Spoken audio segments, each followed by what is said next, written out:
Serbisyong totoo lang.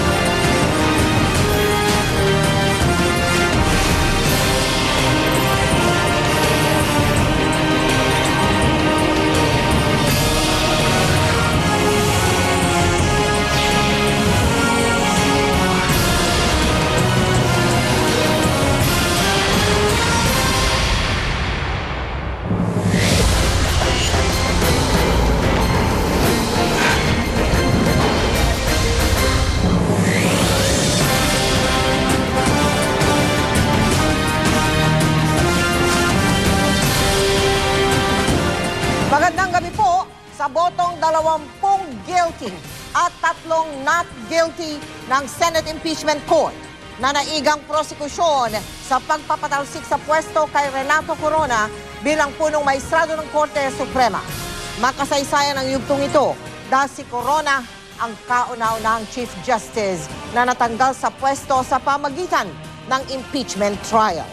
Ito rin po ang kauna-unahang impeachment trial na nakumpleto at natapos sa ating bansa. Hinusgahan si Corona dahil sa hindi umano niyang wastong paglalahad ng kanyang mga ari-arian sa kanyang Statement of Assets, Liabilities and Net Worth o SALN. Dahil diyan, hindi na raw karapat-dapat si Corona na manatili pa bilang punong maestrado. Mula sa Senado, nakatutok live si Ruth Cabal. Ruth. Mel, Mike, overwhelming ang boto ng Senator Judges na guilty o may sala si Chief Justice Renato Corona. Dapat daw matanggal sa pwesto si Corona dahil sa hindi niya pagdeklara ng lahat ng kanyang ari-arian sa kanyang Statement of Assets, Liabilities and Net Worth o SALN. By a guilty vote of 20 senators, representing at least 2/3 of all the members of the Senate, has found him guilty of the charge under Article Roman number 2, Roman numeral 2 of the said articles of impeachment. Now, therefore, be it adjudged, that Renato C. Corona be, and is hereby convicted of the charge against him in Article Roman numeral 2 of the articles of impeachment, so ordered. The motion is approved. Dito nagtapos ang 43 araw ng paglilitis ng 3 articles of impeachment. Pero nang magbotohan sa unang article pa lang, ang di pagsasapubliko ng kanyang SALN at di pagdedeklara ng lahat ng kanyang mga kayamanan, nang ibabaw ang guilty vote laban kay Corona. 20 senador ang nagsabing guilty si Corona. 4 na botong lagpas sa 16 lang na botong kailangan para makonvict siya. Guilty. Kaya nang makuha ang pang-16 na boto, nagpapalakpakan ng ilang private prosecutors na nakaupo sa gallery. Ang mga humatol ng guilty o may sala si Corona sa Article 2 ay sina Angara, Alan Cayetano, Pia Cayetano, Drilon, Escudero, Estrada, Gingona, Honasan, Lacson, Lapid, Legarda, Osmeña, Pangilinan, Pimentel, Recto, Revilla, Soto, Trillanes, Villar at si Senate President Juan Ponce Enrile. I vote to hold the Chief Justice of the Supreme Court, Renato C. Corona, guilty as charged, and that his deliberate act of excluding substantial assets from his sworn Statement of Assets, Liabilities and Net Worth constitutes, in my humble view, as a member of this court, a culpable violation of the Constitution of the Republic of the Philippines. Thank you. Si Corona ang mismong umamin na meron siyang $2.4 million deposits pero hindi daw matanggap ng mga senador ang rason ni Corona na hindi niya ito dineklara sa kanyang SALN dahil protektado ang confidentiality nito ng batas na Foreign Currency Deposits Act. masyado raw malaki ang halagang nasa peso at dollar bank accounts ni Corona para hindi niya ideklara sa kanyang SALN. Inamin din ni Corona na meron siyang 80 million peso deposits, commingled na pera ng kanilang pamilya at ng Basagidote Enterprises. Ito at ang kanyang dollar accounts ayon sa mga senador ay masyadong malaki para iwaglit sa kanyang SALN. Bilang punong maestrado, dapat daw mas maalam si Corona na ito ang tinakda ng konstitusyon. Habang sinasagawa ang botohan, makikita si Lead Defense Counsel Serafin Cuevas na napapailing. 3 naman ang mga bumoto na not guilty si Corona sa Article Number 2. Yan ay sina Senators Arroyo, Santiago at Marcos. Paniwala nila may mga hindi man raw dineklara si Corona sa kanyang SALN, hindi raw ito maituturing na isang impeachable offense. Di raw kasi masasabing katulad ito ng mga nakasaad sa konstitusyong basehan para sa impeachment. Tulad ng culpable violation of the Constitution, treason, bribery, graft at iba pang high crimes. Mel, may kasunod nga nitong desisyon ng impeachment court. Inatasan na rin ni Senate President Juan Ponce Enrile, itong Senate Secretary, na magpadala ng copies ng kanilang desisyon dito sa Korte Suprema, kay Chief Justice Corona at sa kanyang mga abogado, sa House Speaker, dun nga sa Kamara, sa Judicial Bar Council at kay Pangulong Aquino para lang ma-formalize yung kanilang desisyon. Mel, Mike? At Ruth, ano ang mga naging eksena dyan sa Senado makatapos sa 3 beses pukpukin ni Senate President Juan Ponce Enrile yung parang martilyo na siyang nagpahayag na tapos na ang paglilitis na yan o trial na yan. Anong mga eksena ang naganap na maaring hindi nakunan sa telebisyon o na isalaysay sa radyo? Mike, ang narinig lang naman natin kanina, syempre may narinig tayong palakpakan mula doon sa gallery, pero doon sa mismong floor, hindi naman masyado nag-react yung mga defense or prosecution counsels kasi kanina mahigpit yung paalala na dapat hindi nga mag-iingay habang ongoing itong paglilitis or itong announcement nga ng verdict. Pero after nyan, ayan nga, naglapitan, kanya-kanyang kamayan itong mga senator judges, lumapit sa mga defense at prosecution lawyers. Yan ay nung nag-close na mismo yung impeachment trial. Kaya doon na lang natin nakita yung mga komosyon. At syempre, yung mga ibang kasamahan din naman natin sa media ay lahat ay takbuhan nga dyan sa baba, sa floor, para kanya-kanya na makasecure ng interviews at mga reaksyon nitong mga senator judges ng defense at ng prosecution panels. Mike?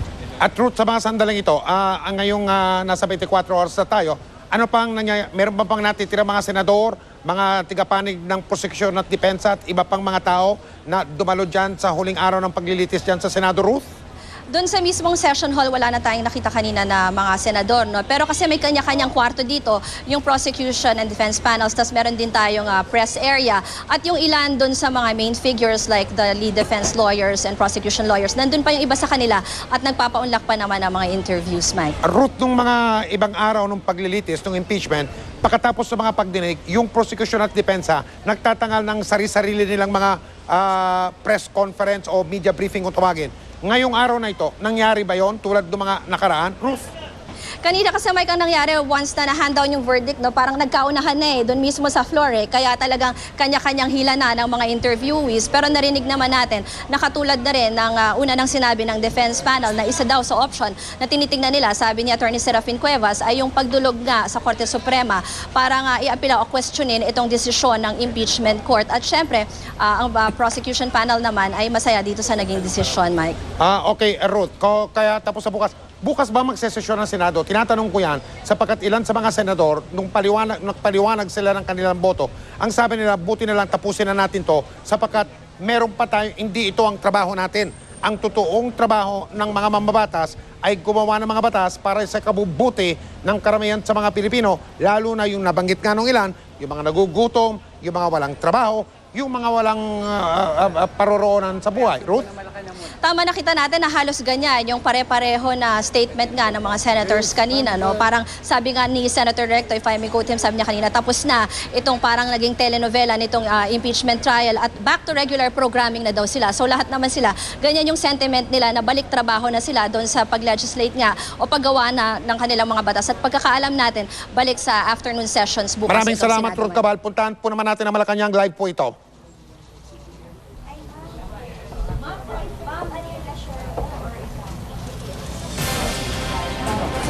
Sumasagot po si spokesperson Abigail Balte sa tanong ng ilang mga mamamayag doon sa Malacanang. Mula sa Malacanang, puntahan po naman natin ang Medical City kung saan naroon ang napaalis na sa pwesto ng Senado na si Chief Justice Renato Corona. Nakatutok sa Medical City sa lungsod ng Pasig Live, si Lia Manyalak del Castillo. Lia, napanood ba ni Chief Justice Corona yung pagbaba ng hatol laban sa kanya? Yes, Mike, nananatili pa rin tahimik ang pamilya Corona matapos ngang ibaba ng Senator Judges ang hatol na guilty laban sa kanya sa ginawang impeachment trial.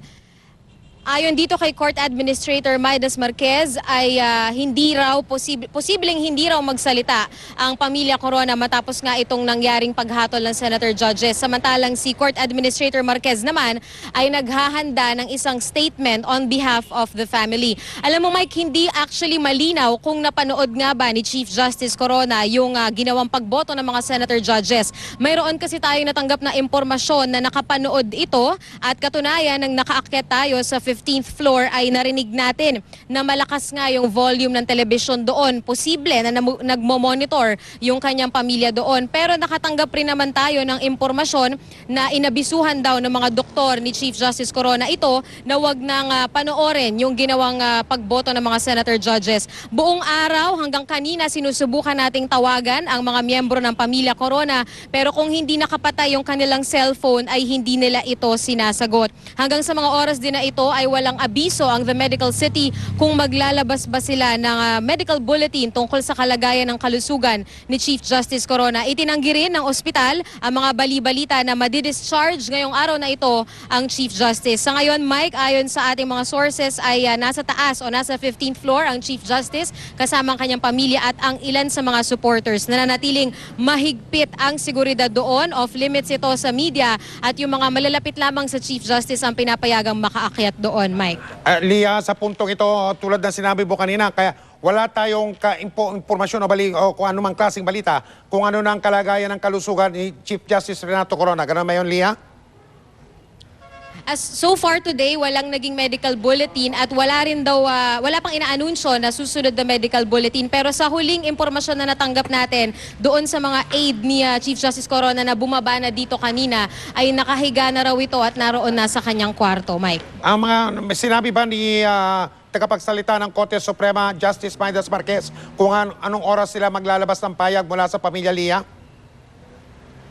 Kaninang mga bandang 6 o'clock, ayon kay Court Administrator Marquez, ay inihahanda na niya yung statement pero hindi pa niya sinasabi kung anong oras at kung haharap ba siya para personal na basahin yung statement on behalf of the Corona family, Mike. At sige, maraming salamat, Lia Manyalak del Castillo, live mula sa Medical City sa Meluso ng Pasig. Narito po